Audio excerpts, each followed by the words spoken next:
మీరు చూస్తున్నారు ఈమె గెనకలమ్మ అమ్మవారు. మా గ్రామంలో కొండ ప్రాంతంలో ఉంది. ఈమెకి పంట వేసే ముందు ఈమెకు వచ్చి ముందు పూజ చేస్తారు ఎవరైనా. ఎందుకంటే ఈమె వారు చాలా గొప్ప ఆదిపరాశక్తి అమ్మవారు. ఇక్కడ ఎప్పుడు ఎండాకాలం, వేసవికాలం, చలికాలం అనకుండా ఈ గంగాజలం ఉంటుంది. ఈమె పేరు గెనకలమ్మ అమ్మవారు.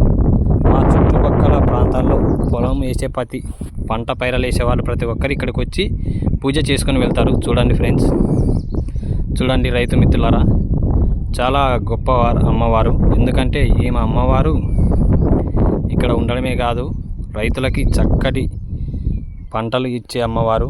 ఎందుకంటే ఇక్కడ వచ్చి ఈమె పూజ చేసుకొని వెళ్ళిన వారికి పంటలు, ధాన్యాలు బాగా పండుతాయి.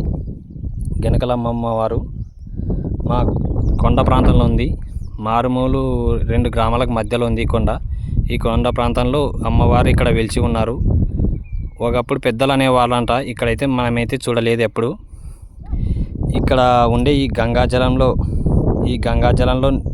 ఏ టెంకాయి, రాకల బండ అనేది ఇడిస్తే మా ఊరు బావిలో తేలుతుందంట. మనమైతే చూడలేదు, పెద్దలు అంటారు ఇప్పుడు కూడా. చూడండి ఫ్రెండ్స్, అమ్మవారు అనమాట గెనకలమ్మ అమ్మవారు. బాగా చూడండి, కొండ ప్రాంతంలో ఉంది, ఎత్తైన మారుమూల ప్రాంతాల్లో ఉంది. ఇక్కడికి అందరూ పంట పొలాల్లో రైతులు మాత్రం ఇక్కడికి వచ్చి పూజలు చేసుకొని వెళ్తారు. ఎందుకంటే పంటలు బాగా వస్తాయని, ధనధాన్యాలు సమృద్ధిగా జరుగుతాయని. చూసారా ఫ్రెండ్స్, బాగా చూడండి.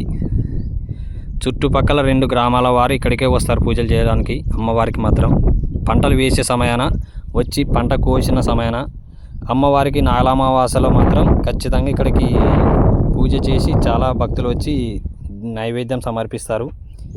చూసారా కదా ఫ్రెండ్స్, గెనకలమ్మ అమ్మవారు.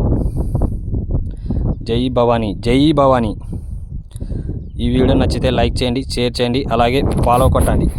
ఇలాంటి వీడియో కోసం మా ఛానల్ని సబ్స్క్రైబ్ చేసుకోండి ఫ్రెండ్స్.